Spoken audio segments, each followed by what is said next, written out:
Arman Tsarukyan just beat Beneil Dariush, knocking him out in a little over a minute, after just having beaten the number 4 ranked fighter in the lightweight division. In my opinion, Arman is just one win away from a title shot. Let's go over what makes Arman the Armenian so special and how he matches up against each of the 3 veterans standing between him and a title. Arman has a simple yet very effective game. He has a fast left hook, a powerful straight right, and active kicks. Arman consistently mixes his wrestling in with his striking, especially if he's feeling uncomfortable striking with his opponent. On the ground, Arman is a physical powerhouse with great control and more than decent ground and pound. If he gets a hold of you and doesn't let go, there is a high likelihood he will keep you pinned against the cage or the canvas until the round runs out. And while his grappling isn't the most lethal in the division, it wins him fights, and not a lot of fighters are going to be trying to take him down. Arman is an extremely well-rounded fighter with cardio, strength, and power to match the best in the world, but can he take out Poirier, Gaethje, or Oliveira in order to achieve his dream and fight for the belt? Arman's striking is simple but good. The same goes for his striking defense, which mainly consists of good footwork to move away from his opponents and a quick wrestling shot to negate their striking altogether to contend with his wrestling. However, Arman doesn't move his head, and he gets tired over the course of the fight, making his striking defense even worse. This lack of head movement is going to be an immediate problem when going up against great strikers like Poirier, Gaethje, and Oliveira. Poirier made it almost a signature move, slipping Conor's left hand and countering with a shot of his own. Justin Gaethje's jab alone could win the fight against Arman, and Charles Oliveira would have a field day with his lack of head movement. The fact is, even with having just knocked out Beneil Dariush, Arman's striking is simply worse than the top 3 guys sitting above him. Wrestling.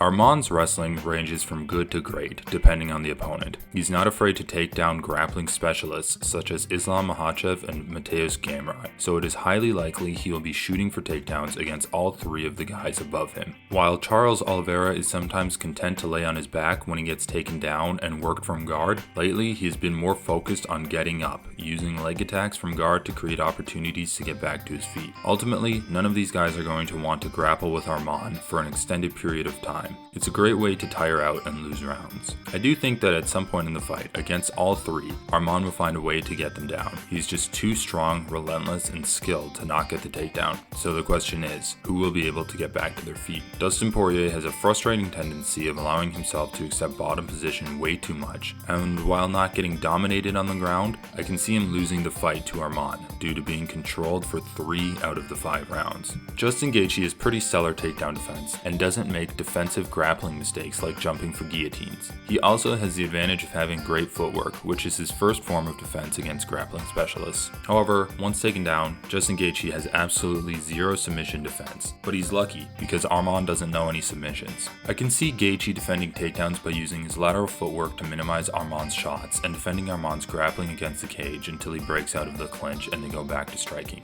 But Justin Gaethje is best when defending against single shots, and he struggled against Khabib's Russian-style chain wrestling. I can see Arman overwhelming Gaethje's takedown defense through shooting over and over, and I think he could catch Gaethje with a big shot after he has him focused all on his grappling. But we also need to consider that Gaethje will be destroying Arman's legs from the bell, making his wrestling and footwork slower and less effective. In the end, Gaethje vs Tsarukyan will be a battle of attrition, a test of their cardio and damage output.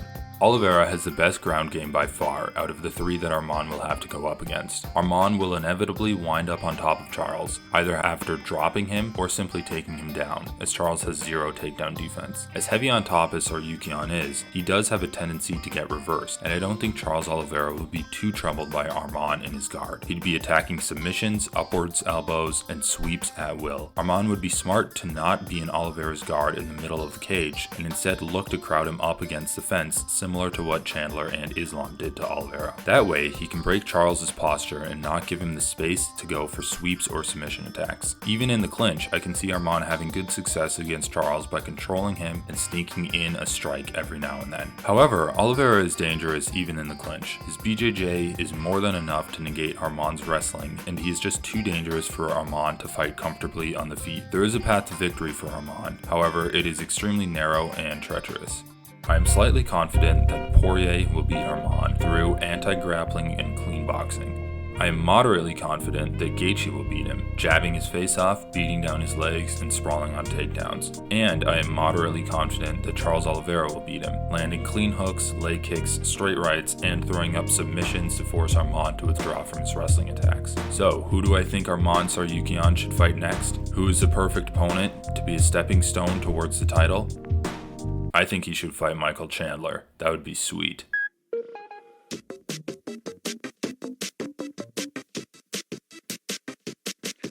I'm a pale imitator of a boy in the sky.